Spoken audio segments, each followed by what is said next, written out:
สวัสดีครับนะวันนี้เราก็มาอยู่กันข้างนอกนะโอ้บรรยากาศดีนี่เราอยู่ตรงสะพานโค้ง100 ปีนะมาทำอะไรกันดูจากข้างหลังรอยข้างหลังเทียบเลยนะทำอะไรใบสีระบายสีนะเดี๋ยวนู่น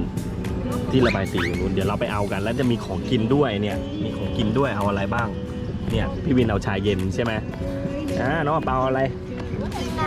กินน้ำอะไรล่ะโอนตีนไหมโอนตีนนะเดี๋ยวเราไปจัดการให้เสร็จก่อนเนาะไปเลือกตัวกันโอเคปะไปเลือกหุ่นเดี๋ยวให้แม่เป็นคนติ๊กซื้อของกินโอเคปะไปเอาตัวไหนเลือกเลยได้คนละ1 ตัวเมื่อกี้พ่อได้ยินเสียงรถไฟด้วยนะเลือกเลยเอาไหนนี่มีหมาด้วยหมาอะไรเฉาอะไรตัวอะไรนี่ตัวอะไรตัวเฉาไงโอ้ยรถไฟมาพอดีรถไฟมาพอดีเลย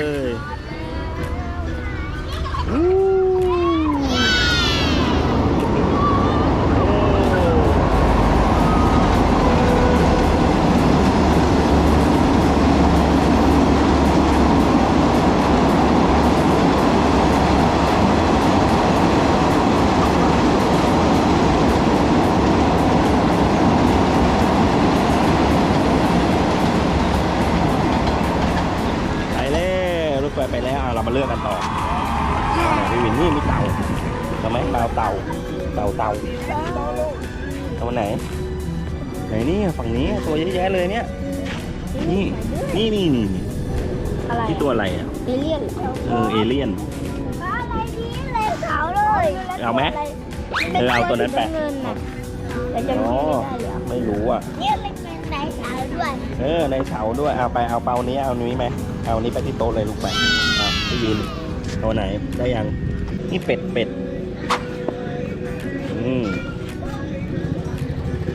พี่วินก็ได้แล้วพี่วินได้ตัวนี้นะเพราะว่าเป็นตัวสัตว์ประหลาดอะไรสักอย่างเนาะอันนี้ของน้องเปานี่ได้ไดโนเสาร์ได้เต่าไดโนเสาร์ใช่ไหมพี่วินของพี่วินเอาระบายเลยเริ่มเลยมาของน้องเปาพี่มาวินนะเดี๋ยวดูดิว่าใครจะสวยสุดนี่พี่วินเริ่มด้วยสีน้ำเงินนะน้องเปาล่ะโอ้น้องเปาไป3 สีแล้วเปิดแป๊บเดียวโอ้เอาเลยลูกเอาเลยเต็มที่เลยใช่ปะไม่ได้ระบายนานแล้วนะส่วนแม่ก็หาอะไรอยู่นะหาอะไรกินอยู่นะน้ำอะไรพ่อน้ำอะไรพ่อเอาอะไรดีเอาชาเย็นก็ได้ชาเย็นมาพี่วินเหรอชาเย็นหวานน้อยหวานน้อย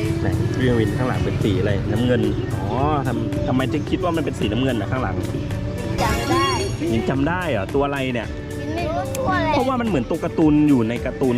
เรื่องหนึ่งแต่พ่อจำไม่ได้นะว่าเรื่องอะไรที่เขาเป็นตัวสีม่วงไหมใช่ที่เป็นตัวสีม่วงแล้วเขานี่ใส่น่าจะตัวนั้นแหละผมจำชื่อไม่ได้น่าจะเป็นหมีภูไม่ใช่ลุงไม่ใช่หมีภูนะ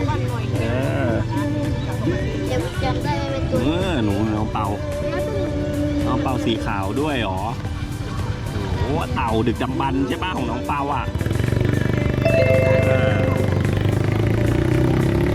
โอ้โหตั้งใจมากเลยน้องเปาชอบมากเลยยิ้มกลุ่มกลิ่มตลอดเวลาเลยพี่บีก็ตั้งใจสุดๆไปเลยเห็นว่าดูกันว่าของใครจะสวยนี่น้องเปาก็สวยนะสีลุ้งมาเชียวดูหัวแดงแล้วของน้องเปาหัวแดงแล้วไอ้นั่นนี่สตรีทใช่ไหมสตรีทอะไรสักอย่างเนี่ยพ่อจำไม่ได้นะไม่เป็นตัวสีม่วงอันเนี้ยแม่เห็นหน้าแล้วจำได้เลยใช่มันเป็นตัวสีน้ำเงินใช่สตรีทไงใช่ปั๊มสีน้ำเงินสีม่วงเลยพ่อจำไม่ได้แล้วน้ำเงินสตรีทสีน้ำเงินหรอพ่อผิดเองจำได้นะใช่นี่แหละพ่อจำชื่อเขาไม่ได้นะเขามาจากหนังเรื่องนั้นแหละเนาะว้าวเป็นแบบสีขาวผสมชมพูขาวผสมแดงเปาไม่รู้ว่าสีอะไรแล้วไปมั่วหมดแล้วเอาเลยเดี๋ยวมารอดูตอนเสร็จดีกว่าแล้วน้องๆนะว่าดูดิว่าของใครจะสวยกว่านะ น้ำเรามาแล้วได้ชุ่มคอหน่อยโอ้น้องไปถึงไหนแล้วพี่วินอ๋อนี่พี่วินมีหูชมพูมาแล้วนี่ คนน้องเต่าอยู่ในน้ำนานเกินไปนะตะไคร่ขึ้นแล้วเขียวเลยตะไคร่ขึ้นแล้วเต่าน้องเต่าส่วนพี่วินก็นี่มีหู เปลี่ยน ก็ ก็ไม่ต้องใช้ หู สี แล้ว นี้ เพราะว่าดูน้อง ใช่ไม่เป็นไรหรอกลูกก็ระบายไปเลยมันก็จะได้เหมือนกันแหละเห็นไหมสีน้ำเงิน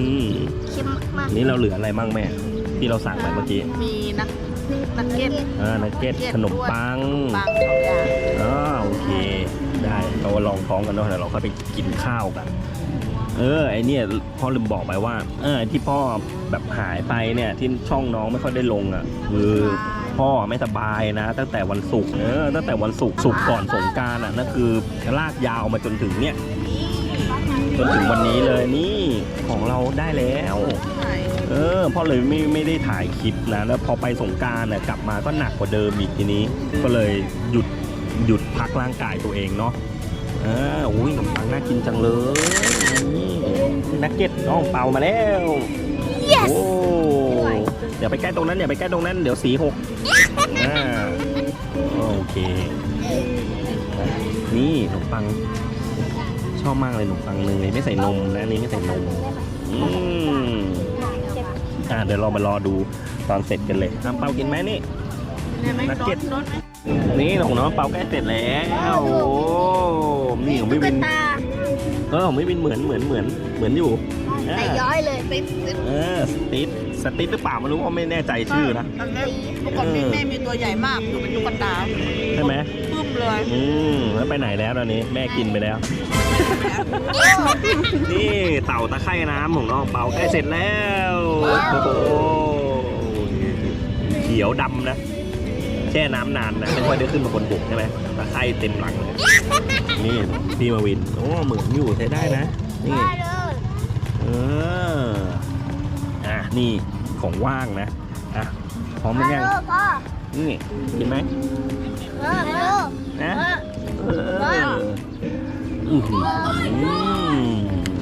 นี่ของน้องเปากินขนมปังก่อนลูกของเปากินขนมปังก่อนนั้นมันร้อนนะลูกนะ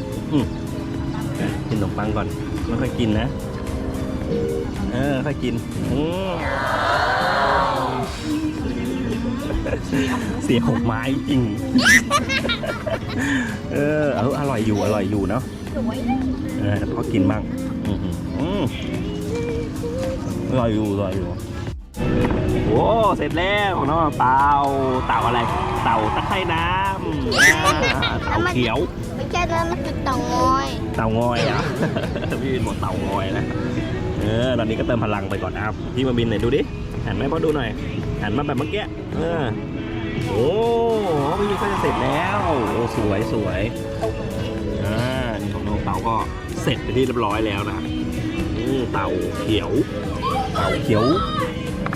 นี่ของกินเราก็กำลังจะหมดแล้ว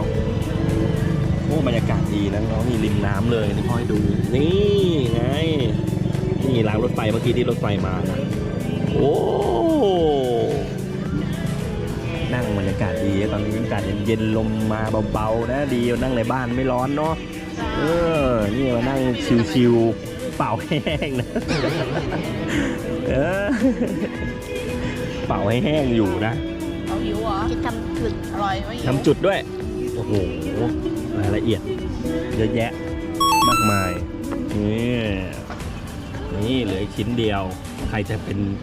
ชิ้นสุดท้ายพี่มาวินแน่เลยนี่เอาเลยเอา1 2 3ทำไมต้องแลกลิ้นออกมาด้วย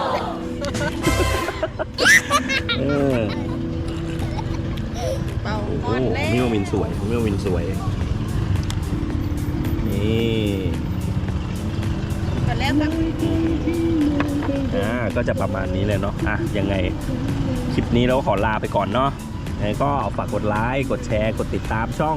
น้องอ่างเปากับพี่มาวินน้องอ่างเปากับพี่มาวินนะ